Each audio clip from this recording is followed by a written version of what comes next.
O Flamengo apoia Bolsonaro, Bolsonaro apoia o Flamengo. No país do futebol não dá para ignorar o componente político desse esporte, mas nós devíamos, o quanto antes, privatizar o futebol. Vamos falar sobre isso nos próximos 2 minutos.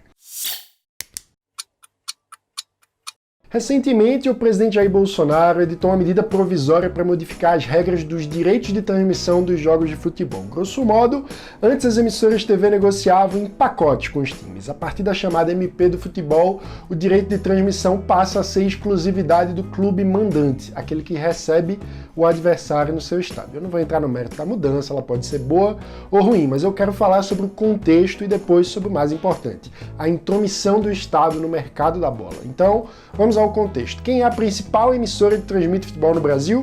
A Globo, inimiga preferencial do bolsonarismo. E os bolsonaristas, inclusive, não escondem o desejo de prejudicar a Globo.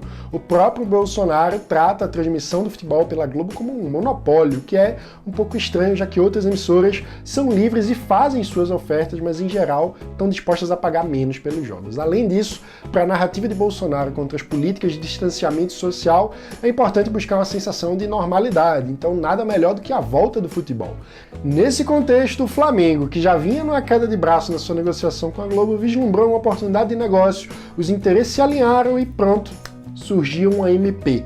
Mesmo que haja aí um claro desvio de função, né? Porque MPs deviam tratar de questões urgentes e mesmo que você concorde com o mérito dessa mudança, definitivamente ela não é urgente no momento que o país vive uma pandemia.